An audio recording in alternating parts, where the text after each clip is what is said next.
اس نے خط لکھا اپنے دوست حبیب یمنی کے پاس اور اس میں لکھا تھا، ذرا توجہ سے سننا، ایمان تازہ ہو جائے گا۔ میں بتانا چاہتا ہوں میرا نبی کتنی شان والا ہے۔ اس نے حبیب یمنی کو خط لکھا۔ حبیب یمنی ابو جہل کے بزنس پارٹنر بھی تھے اور اس کے ہم سبق ساتھی بھی تھے، بچپن کے دوست بھی تھے اس کے۔ اس نے خط لکھا کہ تم حکیم بھی ہو اور بڑے عقل مند بھی ہو، لیکن آؤ ایک بات ہے تم سے کرنی ہے، جیسی میرا خط تمہیں ملے فوراً چلے آنا مکے میں۔ یہ خط حبیب یمنی تک پہنچا، جیسی خط ان کے پاس پہنچا انہوں نے فوراً سفر شروع کیا، مکے کی سرحد پر آئے۔ ابھی مکے میں داخل نہیں ہوئے ہیں کہ ابو جہل پہلے ہی باہر کھڑا ہو گیا تھا اور ہاتھ میں روئی لے کے کھڑا تھا۔ حبیب یمنی کو آتے دیکھا، اتارا نیچے کا، نیچے اتر، نیچے اترے حبیب یمنی کا اب کیا کہنا ہے؟ کہا پہلے یہ روئی لو اپنے کانوں میں لگا لو۔ کہا کس لیے؟ کہا کہ محمد کی آواز تمہارے کانوں تک نہ پہنچ جائے۔ کہا اس سے کیا ہو جائے گا؟ کہا تم نہیں جانتے ہو، اس کی آواز جن کے کانوں تک پہنچ جاتی ہے پھر وہ انہی کی بولی بولنے لگ جاتا ہے، انہی کی بولی بولنے لگ جاتا ہے۔ حبیب یمنی نے کہا چل ٹھیک ہے یار، بتا کیوں تو نے بلایا کس لیے ہے؟ کہا یار تجھ سے سچ بتاؤں؟ کہا ہاں۔ کہا رشتے میں بھتیجا لگتا ہے لیکن باتیں بڑی عجیب کرتا ہے۔ کہا کیا؟ کہ ہمارے خداؤں کو برا کہتا ہے، کہتا یہ پتھر کے خدا ہیں، یہ کچھ نہیں دے سکتے۔ وہ کہتا کہ ایک خدا ہے اور سب کو مرنا ہے، مرنے کے بعد اپنے اپنے زندگی کے اعمال کا حساب بھی دینا ہے۔ کہا یار ذرا سچ بتا کیا بندہ مر کے پھر سے زندہ ہو سکتا ہے؟ حبیب یمنی چونکہ پڑھے لکھے انسان تھے، کہنے لگے یار باتیں تو وہ سچی کرتا ہے، جس نے جب کچھ نہ تھے تب پیدا کر دیا، تو اگر وہ مارنے کے بعد پیدا بڑا زندہ کر دے تو کون سی بڑی بات ہے؟ کہا یار ذرا ساتھ چل۔ ہاتھ پکڑا ابو جہل نے حبیب یمنی کا، اپنے نبی کی شان ملاحظہ کرو، اپنے گھر میں لایا۔ اب حبیب یمنی کہتے بلایا کس لیے ہے تو نے؟ کہا یار میں نے تجھے اس لیے بلایا ہے، ذرا اس کا علاج تو کر دے، تو حکیم ہے، نبض پکڑ کے دیکھ لے، اس کا علاج کرنا ہے۔ حبیب یمنی کہتے ہیں ٹھیک ہے بلاؤ، میں ہاتھ پکڑ کے دیکھوں گا۔ اب ذرا توجہ سے سننا، یہ دشمن کی بولی ہے، سچ وہ ہوتا ہے جو سر چڑھ کے بولا کرتا ہے۔ اگر کوئی اعلیٰ حضرت کو گالی دے تو اس کے بکواس کرنے سے اعلیٰ حضرت کے رتبے کم نہیں ہو جاتے ہیں۔ مخالف اسی کے ہوتے ہیں جو حق پہ ہوا کرتا ہے، دشمن اسی کے ہوتے ہیں جو سچ پہ ہوا کرتا ہے، کبھی اہل غیرے کا کوئی مخالف نہیں ہوا کرتا ہے۔ ذرا توجہ سے سننا پیارے۔ ابو جہل نے کہا تھا کہ میں نے تجھے علاج کے لیے بلایا ہے۔ کہا ٹھیک ہے بلاؤ۔ کہا کیا کرے گا؟ کہا نبض پکڑ کے دیکھوں گا۔ ابو جہل کہنے لگا یار اگر تو نے نبض پکڑ لی تو بات ہی ختم ہو جائے گی۔ کہا کس لیے؟ کہا ہاتھ مت پکڑ لینا۔ کہا کیوں؟ کہا جو اس کے ہاتھ میں ہاتھ دے دیتا ہے پھر وہ بولی اس کی بولنے لگ جاتا ہے۔ کہا یہ کہنا کیا چاہتا ہے؟ تب ابو جہل نے کہا تھا یار سن بات سچی ہے لیکن ذرا دماغ میں اتار لینا۔ ایک دن میں گیا تھا محمد کے پاس اور میرے ہاتھ میں پتھر تھے، میں نے جا کے کہا تھا بتا میری مٹھی میں کیا ہے، تو انہوں نے میری طرف دیکھا اور دیکھنے کے بعد کہا اگر میں بتاؤں تو کیا کمال ہوگا، اگر یہ خود بتائیں جو تیری مٹھی میں تب کمال ہو جائے گا۔ کہا میں خوش ہو گیا، میں سوچنے لگا یار اب تو یہ پھنس گئے ہیں، میرے ہاتھ میں پتھر ہے اور پتھر بولا نہیں کرتے ہیں۔ کہا یہ سوچ کے میں نے کہا ٹھیک ہے انہی سے کہلوا دو۔ میرے نبی نے فرمایا کنکریو، اگر میرے نبی نے فرمایا جو تیری مٹھی میں ہے اگر میں بتاؤں گا تو کوئی کہے گا کسی نے بتا دیا ہوگا، آخر اس مٹھی میں رہنے والی چیز سے پوچھ کے ہم کون ہے۔ جیسی اس نے کہا بہت خوش ہوا، کان کے قریب مٹھی لگائی، جیسی کان کے قریب لگائی تو پتھر کہہ رہے تھے لا الہ الا اللہ محمد الرسول اللہ۔ ابو جہل کہنے لگا او یار یہ ہاتھ کا کمال ہے، ہاتھ مت پکڑ لینا، اگر اس کا ہاتھ پکڑ لو تو بات ہی ختم ہو جاتی ہے، ہاتھ یہاں پکڑتا ہے رب کی رحمت پہ جا کے چھوڑ دیتا۔ اللہ اکبر۔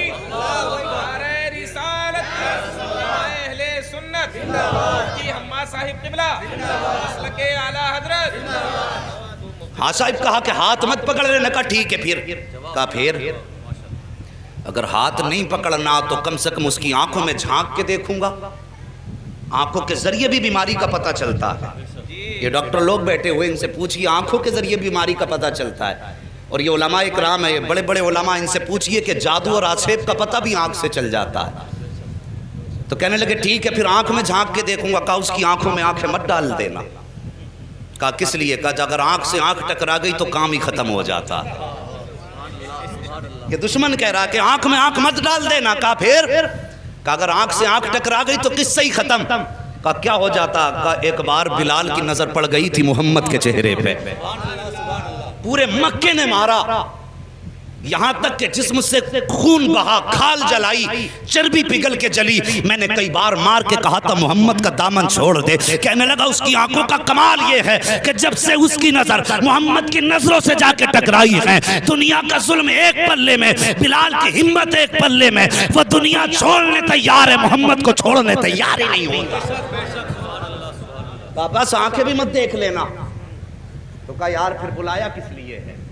ہاتھ بھی نہیں پکڑنا ہے، آنکھ میں بھی نہیں دیکھنا ہے، بلایا کیوں ہے؟ کہا پھر ایسا کر خوشبو سے پتہ لگائیں گے۔ کہا تو پھر ٹھیک ہے، تو کام ہی نپٹا دے گا۔ کہا پھر؟ کہا خوشبو سے سونگ کے بتاؤں گا کیا ہے۔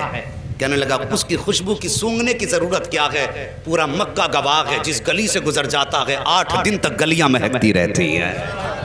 بولو یار ذرا سبحان اللہ۔ جی اگر تھک کے بھوکے بیٹھیں تو میں قربان بھائی سے کہوں گا انہیں پہلے کھانا بانٹ لیں، اگر تھک کے نہیں بیٹھے تو محبت سے بولیں ذرا یا رسول اللہ۔ اللہ سلامت رکھے، اللہ آج کی گرمی تیرے محبوب کے ذکر کے لیے برداشت کی ہے، مالک قیامت میں محبوب کی زلفوں کا سایہ عطا فرما دینا۔ بس توجہ کرے، اگر تیرے میرے یار کی باتیں ہوں، اپنے محبوب کے تذکرے ہوں تو محبوب کا دل ٹھنڈا ہوتا ہے۔ ہم نے رب کے محبوب کا ذکر چھیڑا گئے، یقیناً خدا راضی ہو جائے گا۔ بس توجہ کریں۔ کہنے لگا خوشبو سونگنے کی ضرورت کیا ہے؟ جن گلی سے گزر جاتے ہیں 8 دن تک گلیاں مہکا کرتی ہیں۔ کہا کوئی ثبوت ہے؟ کہا ہاں۔ کہا کیا؟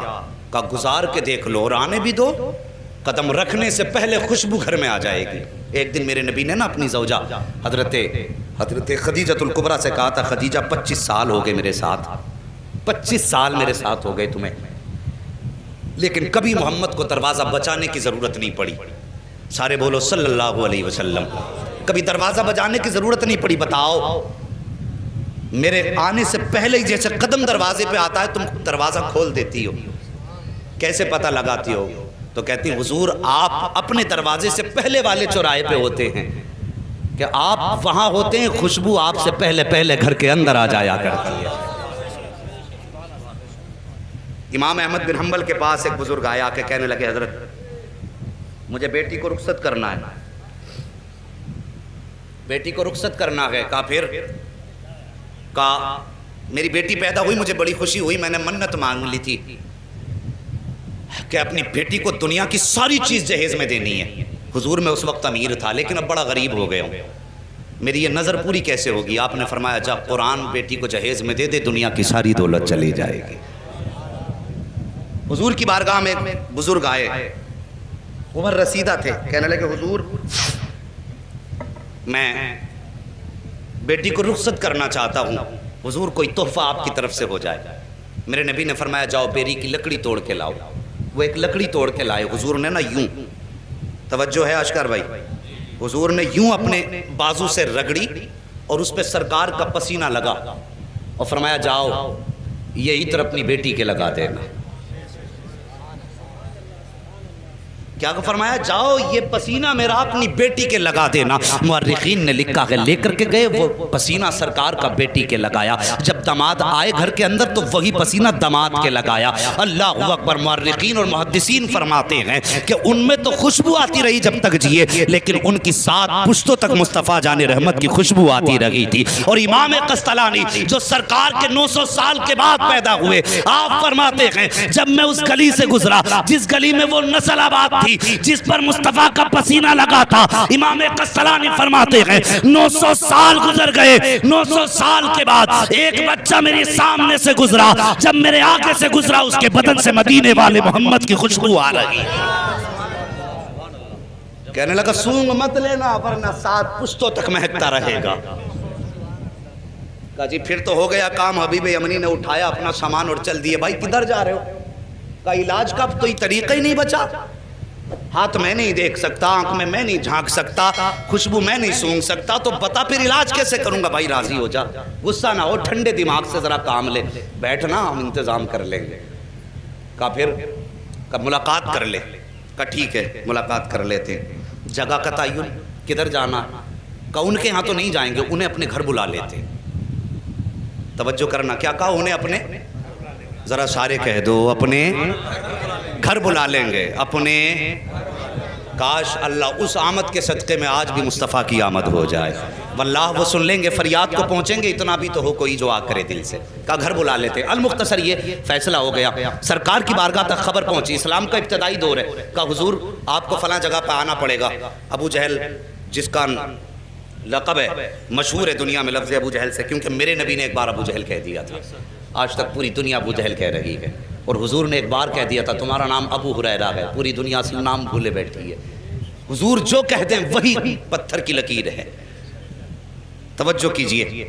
کہا ٹھیک ہے لیکن جب یہ خبر ہوئی کہ حضور ابو جہل کے گھر جا رہے ہیں، اصل نام ابو جہل کا عمرو بن ہشام ہے، کہ عمرو بن ہشام کے گھر حضور جا رہے ہیں، باتیں ہونے لگی کہ دشمن کے گھر جا رہے ہیں، حضور کا دل تھوڑا رنجیدہ ہوا، یا اللہ مکے میں ایسی باتیں ہو رہی ہیں، فوراً رب کی جانب سے پیغام آیا، محبوب اداس کیوں ہوتا ہے، گھر اس کا ہے چرچا تو تیرا ہی کرا رہے ہیں، خرچ اس کا ہے چرچا تو تیرا ہی ہے نا، پریشان کیوں ہوتا ہے، اللہ اکبر۔ اب سرکار کو دعوت دے دی گئی، اب ابو جہل کی پلاننگ دیکھو، کہنے لگا سنو بھائی، میں نے یہ سنا جب وہ آتے ہیں تو تم اس کی عزت کے لیے کھڑے ہو جاتے ہو، آج وہ آئے نا تو کوئی کھڑا مت ہو جانا، اپنی جگہ سے مت اٹھ جانا، تاکہ انہیں لگے کہ ان کی اوقات کیا گئی، اسے معلوم نہ تھا آج پالا کس سے پڑ گیا ہے، یہ جانتا نہیں تھا آج کس سے پنگا لے رہا ہے، کہا اٹھنا مت تاکہ انہیں اپنی عزت کا پتہ چل جائے، لیکن یہ اپنی پلاننگ کر رہا تھا۔ ادھر رب نے فرمایا جبریل جی رب جلیل، کہا کیا کر رکھے ہو، کہا رب حکم فرما دے، کہا آج ابو جہل کے گھر میں پلاننگ ہو رہی ہے،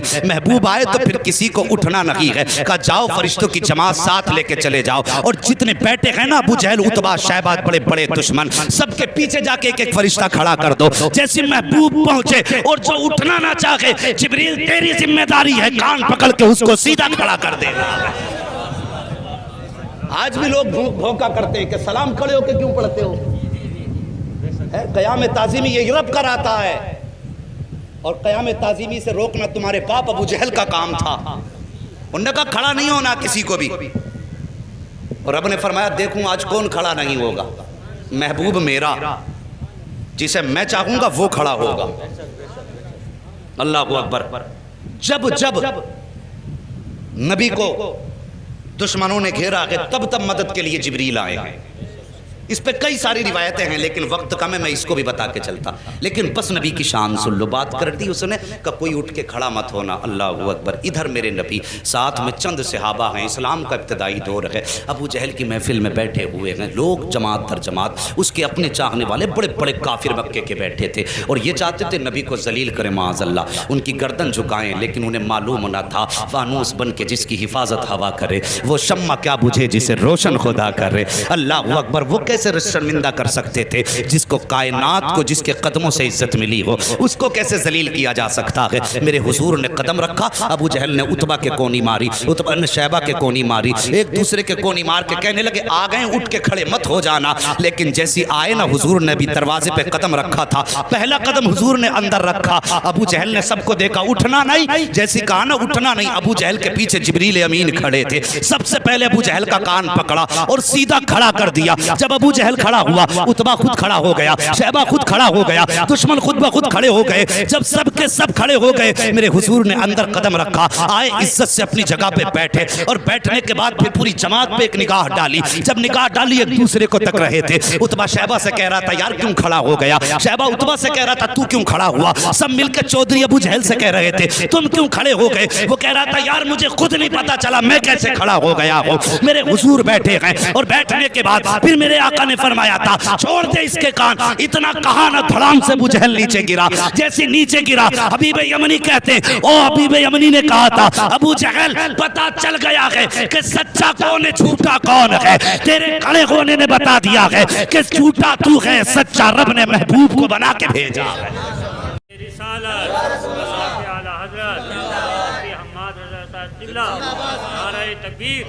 بس توجہ کیجئے پیارے، اللہ سلامت رکھے سب کی نسلوں کو، جتنے بھی مسلک اہل سنت والے ہیں، بس توجہ کیجئے۔ بیٹھ گئے حبیب یمنی کہنے لگے مجھے اس نے بلایا ہے اور اس لیے بلایا ہے کہ سنا ہے آپ ایسی ایسی بات کرتے ہیں، میرے نبی نے فرمایا ہاں میں اللہ کا رسول ہوں، خدا ایک ہے، قولوا لا الہ الا اللہ تفلحوا انی رسول اللہ۔ ہاں میرے نبی نے فرمایا، حضرت حبیب یمنی ابھی ایمان نہیں لائے تھے، کہنے لگے اچھا اگر آپ نبی ہیں تو یہ تو میں بھی جانتا ہوں کہ نبی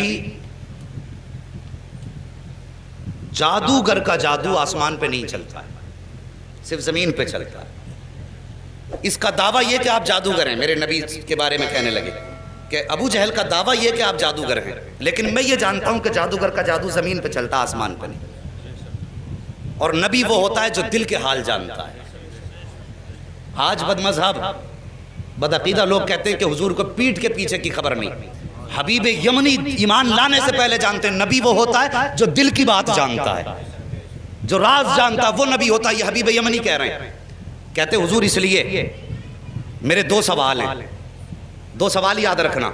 حبیب یمنی کیا کہتے ہیں؟ میرے بولو سارے بولو, میرے 2 سوال ہیں. ایک سوال میں کروں گا, جواب آپ کو دینا ہے. دوسرا سوال بھی آپ کریں گے, جواب بھی آپ دیں گے. یہ 2 باتیں کہیں حبیب یمنی نے, اتنی بات کہی. میرے نبی فرماتے ہیں ٹھیک ہے بتاؤ پہلا سوال کرو. کہا میں جانتا ہوں کہ جادوگر کا جادو آسمان پہ نہیں چلتا. اگر آپ نبی ہیں تو چلیے, چاند کے 2 ٹکڑے کر سکتے ہیں آپ؟ وقت دوپہر کا تھا, دوپہر کا وقت تھا, سورج تھا, چاند نہیں تھا اس وقت میں. کہا آپ چاند کے 2 ٹکڑے کر سکتے ہیں؟ میرے حضور اٹھے, کہا چلیے. حضور آگے آگے, حبیب یمنی پیچھے پیچھے, ابو جہل سب سے پیچھے. جب حضور چلنے لگے نا, ابو جہل نے یوں گردن جھکائی, چہرہ اتر گیا. ایک کہنے لگا چچا بات کیا ہے؟ کہا بات پوچھتا کیا ہے, جو یہ کہہ دیتا ہے وہ کر کے دکھا دیتا ہے. اگر اس نے کہہ دیا ہے تو اب سمجھ لے ٹکڑے کر کے دکھائے گا چاند کے. اللہ اکبر. جبل ابو قبیس پہ میرے نبی تشریف فرما ہوئے. دوپہر کا وقت تھا, اشارہ کیا تو سورج چھپ گیا, دوسرا اشارہ کیا چاند آ گیا. اس کے بعد آقا نے حبیب یمنی کی طرف دیکھا, کہا کروں ٹکڑے؟ کہا جی. اتنا کہا میرے حضور نے انگشت نبوت اٹھائی اور یوں اشارہ کیا تو ایک ٹکڑا پورب میں تھا, دوسرا پچھم میں چلا گیا ہے. چاند 2 ٹکڑے ہو گیا. جب چاند 2 ٹکڑے ہوا, آپ فرماتے ہیں اب بتا کیا رائے ہے, انہیں جوڑنا ہے یا قیامت تک کے لیے ایسے ہی چھوڑنا ہے؟ اللہ اکبر. حبیب یمنی نے کہا تھا اب جوڑ بھی دیجئے. یوں میرے نبی نے اشارہ کیا, چاند جڑ گیا. اب اس کے بعد حبیب یمنی کہتے حضور میں تو مان گیا ہوں آپ اللہ کے نبی ہیں, لیکن اب اس کی تسلی کے لیے اب آپ میرے دوسرے سوال کا جواب دیں. میرے نبی فرماتے سن, یمن میں تیری ایک بیٹی ہے جو مفلوج ہے, جس کی آنکھوں سے بھی نظر نہیں آتا ہے, کانوں سے سنائی نہیں دیتا ہے, زبان سے گونگی ہے, ہاتھ پیر سے اپاہج ہے, اور تو یہ چاہتا ہے اللہ اس کو شفا عطا فرما دے. اتنا سننا تھا, قدموں پہ گرے حبیب یمنی مصطفیٰ کے, کہتے آقا دیر نہ کیجئے, ہاتھ بڑھائیے, کلمہ پڑھائیے. میں مان گیا ہوں, پہچان گیا ہوں یہ جھوٹے ہیں آپ سچے ہیں. میرے نبی نے کلمہ پڑھایا. حبیب یمنی جب رخصت ہونے لگے, حضور فرماتے ہیں جا, ہم نے تیری بیٹی کو بھی شفا عطا فرما دی ہے. اب توجہ کیجئے, یمن کا مدینے سے فاصلہ دیکھیے اور یہ دوریاں دیکھیے. آقا فرماتے ہیں اللہ نے تیری بیٹی کو میرے ذریعے شفا دے دی ہے. حبیب یمنی دروازے پہ آئے ہیں, دروازہ کھٹکھٹایا, اندر سے آواز آئی, اس بیٹی کی آواز جو بول نہیں سکتی تھی. کہتی بابا ٹھہریے ابھی آ رہی ہوں. بچی جو چل نہیں سکتی تھی توڑ کے دروازے پہ آئی ہے. دروازہ کھولا, حبیب یمنی نے بیٹی کو دیکھا, زارو قطار رونے لگے. فرماتے بیٹی یہ کیسے ہو گیا, کیسے ٹھیک ہو گئی؟ بچی نے کہا تھا بابا دوپہر کا وقت تھا, میں لیٹی ہوئی تھی, لیکن اچانک شور ہوا کہ اندھیرا ہو گیا ہے. اندھیرا ہو گیا ہے بابا, مجھے تو نظر نہیں آتا, لیکن جیسی شور ہوا اندھیرا ہو گیا, میں یہ سمجھی رات ہو گئی ہے. میں لیٹی, میری آنکھ لگ گئی, کیا دیکھتی ہوں خواب میں بڑے حسن والا چہرہ, بڑی خوبصورت وجاہت والا ایسا چہرہ تھا بابا کہ نظر پڑنے کے بعد ہٹنے کا نام نہیں لے رہی تھی. وہ میرے خواب میں آیا, اس نے آ کے میرے سر پہ ہاتھ رکھا. بابا ہاتھ لگنے کی دیر تھی کہ میرے پورے بدن کو اللہ نے شفا بخش دی ہے, اور بابا مجھے کلمہ بھی پڑھا کے گیا ہے. اللہ اکبر. اتنا سنا, بیٹی کے سر پہ ہاتھ رکھ کے حبیب یمنی روئے اور کہتے بیٹی میں بڑے نصیب والا ہوں, جس کی تو بات کر رہی ہے میں اسے دیکھ کے بھی آیا ہوں, اس کے ہاتھ میں ہاتھ دے کے بھی آیا ہوں, اور اس کے شہر میں کلمہ پڑھ کے آیا ہوں. تب بیٹی نے رو کے کہا تھا بابا نصیب والے آپ نہیں ہو, بلکہ آپ سے زیادہ نصیب والی میں ہوں. کہا بیٹی کس لیے؟ کہا آپ جا کے اس کے شہر میں گئے ہو, تب کلمہ پڑھا کے میں کتنے نصیب والی ہوں کہ وہ میرے گھر آ کے مجھے کلمہ پڑھا کے گیا.